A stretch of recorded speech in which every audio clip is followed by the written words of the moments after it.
Hello everyone, myself ए राजमाने. आता next point आपण कुठला बघायचा आहे बघा, master slave J K flip-flop. ठीक आहे, दिस इज अ ब्लॉक डायग्राम किंवा circuit diagram of master slave J K flip-flop. आता ह्याच्यामध्ये काय आहे बघा, मास्टर काय आहे आपला जे के फ्लिप-फ्लॉप आहे जो आता आपण बघितलं आहे, आणि स्लेव्ह काय आहे जो एस आर फ्लिप-फ्लॉप आहे. मास्टर काय आहे जे के फ्लिप-फ्लॉप आहे आणि स्लेव्ह काय आहे एस आर फ्लिप-फ्लॉप आहे. आणि तर कसं कनेक्ट केलं ते बघा, ह्याचं क्यू आउटपुट काय केलं आहे डायरेक्ट इथे कुणाला दिलं आहे केला, आणि ह्याचं क्यू बार आउटपुट कोणाला दिले, क्यू आउटपुट कोणाला दिले केला, आणि क्यू बार कोणाला दिले जेला. बरोबर आहे. आणि इथं क्लॉक काय केलं आहे बघा, हा जेव्हा पॉझिटिव्ह एजला, आता हे पॉझिटिव्ह लेवल ट्रिगर्ड फ्लिप-फ्लॉप आहे बस समजा, पण जेव्हा 1 असणार लेवल म्हणजे पॉझिटिव्ह लेवल असणार तेव्हा हा ऑन होणार. बरोबर आहे. पण त्याच वेळेला इथं काय आहे नॉट गेट कनेक्ट केला आहे, त्यामुळे ह्याला 0 जाणार, त्यामुळे हा काय होणार ऑफ होणार. आणि ज्या वेळेला ह्याला 0 जाईल त्यावेळेला हा काय होणार ऑफ होणार, म्हणजे बंद होणार, रिस्पॉन्ड करणार नाही. पण त्यावेळेला हा 0चा इथं 1 पोचणार ना, त्यामुळे हा लेवल ट्रिगर्ड फ्लिप-फ्लॉप इथं काय होणार ऑन होणार. येते लक्षात.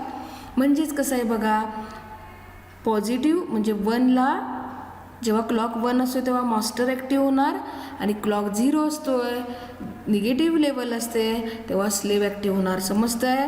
क्लॉक 1ला ह्याला डायरेक्ट 1 गेल्यामुळे हा ॲक्टिव्ह झाला, पण ह्याला 1चं 0 जाणार त्यामुळे हा इनॲक्टिव्ह होणार, बंद असणार. पण जेव्हा 0 जातोय तेव्हा हा इनॲक्टिव्ह होणार, आणि जेव्हा याला 0 म्हणजे याला काय झालं इनडायरेक्टली 1 गेला तेव्हा तो काय होणार ॲक्टिव्ह होणार. म्हणजे लक्षात काय ठेवायचं आहे तुम्ही, जेव्हा क्लॉक 1 असेल तेव्हा मास्टर ॲक्टिव्ह होणार, आणि क्लॉक 0 असेल तेव्हा स्लेव्ह ॲक्टिव्ह होणार. आता ट्रूथ टेबल तेच आहे, काही चेंज नाही आहे बघा. क्रॉस म्हणजे क्लॉक काही पण असू देत, म्हणजे 0 असू देत, पॉझिटिव्ह एज असू देत, निगेटिव्ह एज असू देत, जे के काही असू देत, आपलं काय होणार नो चेंज येणार. पण जेव्हा लेवल 1-1-1 येणार तेव्हा बघा 0-0ला नो चेंज, 0-1ला 0-1 दॅट इज रिसेट, 1-0ला सेट, आणि 1-1ला काय होणार टॉगल.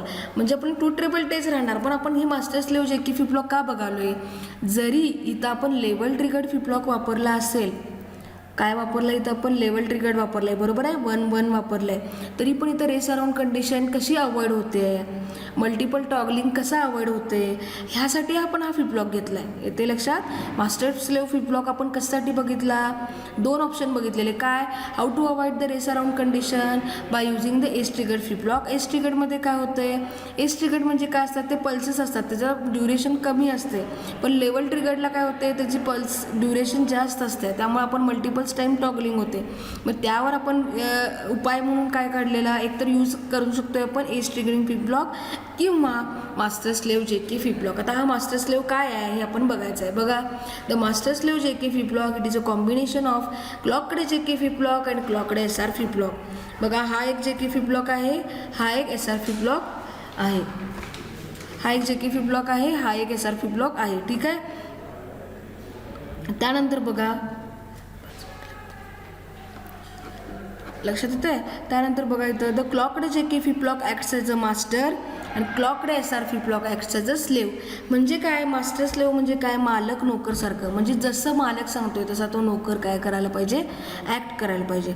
द क्लॉककडे J K flip-flop acts as a master, म्हणजे हा जे के फ्लिप-फ्लॉप काय होतोय, हा जो कॉम्बिनेशन काय आहे मास्टर स्लेव्ह जे के फ्लिप-फ्लॉपचं, हा जे के फ्लिप-फ्लॉप मास्टर आहे, स्लेव्ह कोण आहे एस आर फ्लिप-फ्लॉप आहे. मग जसं मास्टर सांगतोय तसं स्लेव्ह काय करतोय ऐकतोय. आता बघूया याचं ऑपरेशन.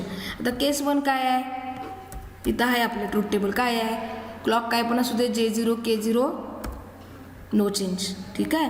आता नेक्स्ट बघा, as clock 1 the master is active. लक्षात ठेवायचं, clock 1 master is active, slave is inactive.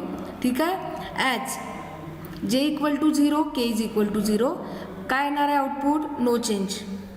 आता क्लॉक 0 झाला, आता ही आपल्याकडे पुढची डायग्राम आहे बघा. आता क्लॉक 0 झाला तर कोण ॲक्टिव्ह होणार, स्लेव्ह ॲक्टिव्ह होणार. इथं क्लॉक 0 झाला काय होणार, कोण ॲक्टिव्ह होणार, स्लेव्ह ॲक्टिव्ह होणार. मग तेव्हा काय येणार बघा, तेव्हा काय होणार, एक मिनटं, ठीक आहे, इथं आहे बघा, clock 0 slave become active, master inactive होणार, S R input have no change, the slave output will also remains unchange. म्हणजे काय होणार बघा, J0 K0 आहे त्यामुळे मास्टरचं आउटपुट काय होणार नो चेंज, मग ज्या वेळेला क्लॉक 0 होईल तेव्हा मास्टर इनॲक्टिव्ह होणार, स्लेव ॲक्टिव्ह होणार. त्यामुळे काय होणार, तेव्हा काय झालं, SRला काय मिळालं 0 0. अगेन तो काय दाखवणार, नो चेंज. म्हणजे दोन्हीचं आउटपुट आपल्याला सेम मिळालं. नेक्स्ट बघा क्लॉक 1 J0 K0, ही केस आपण आता बघितलेलीच आहे. आता नेक्स्ट केस बघा, क्लॉक 1 आहे J0 K1. मला सांगा इथं J0 K1 असताना काय येते आपल्याला माहिती आहे, J0 म्हणजे रिसेट येणार, बरोबर आहे. आता लक्षात ठेवा, आता ही डायग्राम मागची न बघता आपण बघूया. J0 K1. आता बघा, when clock is 1 master active, slave inactive. हे बाय डिफॉल्ट आपण बघितले. क्लॉक 1 असताना मास्टर ॲक्टिव्ह होणार, स्लेव इनॲक्टिव्ह होणार. मग आउटपुट ऑफ मास्टर काय होणार, 0 आणि 1. काय होते, रिसेट होते ना, 0 आणि 1. आता इथं बघा काय आपली केस, J0 K1. हे बघा इथं क्लॉक काय आहे, 1 आहे, इथं क्लॉक 0 आहे, इथं J काय आहे, 0 आहे, इथं K 1 आहे, बरोबर आहे. आता इथं काय होणार, ह्या पुरतं काय होणार, मास्टर ॲक्टिव्ह होणार, कारण हा 1 आहे क्लॉक, बरोबर आहे. मग ह्याचं आउटपुट काय आलं माझं बघा, 0 आलं. आणि क्यू बार काय आला, 1 आला. 0 आणि 1 आलं. आता मला सांगा, हे 0 1 कुणाला मिळणार, मास्टर स्लेवला, सॉरी SR फ्लिप फ्लॉपला मिळणार. मग S काय झाला, 0 झाला, R 1 झाला. मला सांगा S0 R1 असताना काय असतं, again S0 that is set 0. S0 म्हटल्यावर काय येणार, अगेन Q0 येणार. ज्याला S0 असेल तर Q काय येतोय आपला, 0 आला काय. म्हणजे जसं आपलं मास्टरचं आउटपुट होतं तसं आपल्या स्लेवचं आउटपुट आलेलं आहे. मास्टर जसं आउटपुट देतोय तसं स्लेव आउटपुट देतोय. येते लक्षात. मग हेच आपण केस आता इथं बघत आहोत. बघा J0 K1, slave active, master inactive, slave becomes 0 1. This is a reset condition. म्हणजे ह्यानं पण रिसेट दिला, हा पण रिसेट दिला. समजा अगेन क्लॉक 1 आला, master active, slave inactive, even with unchanged output Q0 1, let back to master, it's output also again Q0 Q1. मग परत S0 आलं, R1 आलं, परत काय आलं, क्लॉक 0 आल्यावर स्लेव काय होणार, ॲक्टिव्ह होणार. परत आउटपुट काय देणार, Q0 Q बार 1. म्हणजे जसं मास्टर सांगतोय तसंच स्लेव ॲक्ट होतोय. Thus we get stable output from master slave. म्हणजे दोन्हीकडे आपल्याला काय मिळते, स्टेबल आउटपुट मिळालं. हे कंडिशन समजलं. पुढची कंडिशन बघा, क्लॉक 1 J1 K0. ह्याला आपलं काय होतंय, फ्लिप फ्लॉप सेट होतोय, बरोबर आहे. आता बघा क्लॉक 1 मास्टर ॲक्टिव्ह झाला, स्लेव इनॲक्टिव्ह झाला, आउटपुट ऑफ मास्टर काय आलं, 1 आणि 0. आता हे बघूया आपण पाठीमागं काय आहे. बघा इथं बघा, क्लॉक 1 J1 K0. आता इथं बघा पॉझिटिव्हला मास्टर ॲक्टिव्ह आहे, बरोबर आहे. J1 K0 झाल्यावर माझं आउटपुट काय येतं आहे, 1 आलं का इथं, Q1 आलं, स्लेव 0 झाला, बरोबर आहे. आता बघा सेम, आता इथं बघा S1 आलं, R0 झालं. हे सेम जाणार ना समोर, S1 झाला R. आता जेव्हा इथं बघा, जेव्हा क्लॉक 0 झाला, अगेन सेम कंडिशन आहे, J1 आहे, K0 आहे. मग इथं S काय आला, S1 आहे, R0 आहे. मग S1 असल्यावर स्लेव इथं ॲक्टिव्ह आलाच आपला 0ला. मग स्लेव पण आउटपुट काय दिला, 1 दिला. म्हणजे जसं मास्टरनं आउटपुट दिलता तसं परत आपल्याला स्लेवनं आउटपुट दिला. बघा master inactive, slave active, output of slave becomes 0 1 0.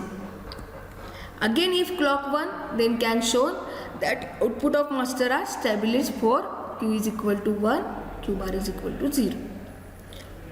म्हणजे जसं मास्टर देतोय तसं स्लेव देतोय. आता इथं बघा मेन बघायचं आहे, क्लॉक 1 J1 K0. मला सांगा क्लॉक 1 मास्टर काय होणार, ॲक्टिव्ह होणार, स्लेव काय होणार, इनॲक्टिव्ह होणार. आउटपुट ऑफ मास्टर काय होणार, टॉगल होणार, बरोबर आहे. आउटपुट ऑफ मास्टर होईल टॉगल झालं. सो S आणि R काय होणार, चेंज होणार. येते लक्षात, SR चेंज होणार. आता क्लॉक 0 झाल्यावर मास्टर इनॲक्टिव्ह होणार, स्लेव ॲक्टिव्ह होणार. मग स्लेव पण काय होणार, टॉगल होणार. स्लेव टॉगल होणार म्हणजे काय, स्लेवचं आउटपुट काय होतं, समजा आता इथं मी काय समजते, इथं आधी आउटपुट आपलं काय होतं, 0 1. समजा आधीच्या स्टेजला 0 1 होतं. इकडे बघूया आपण, इथं लक्षात येईल तुमच्या. हे बघा J1, एक मिनटं, हां J1 आहे, K1 आहे, झालं बरोबर. Clock 1 J1 K1. आता आधीचं आउटपुट काय होतं बघा, स्लेव काय होतं इथं, मास्टरचं आउटपुट काय होतं, 0 होतं. टॉगल झाला म्हणजे काय झालं, आउटपुट 1 झालं. मग हे 0 झालं, बरोबर आहे. हे 1 झालं, हे 0 झालं.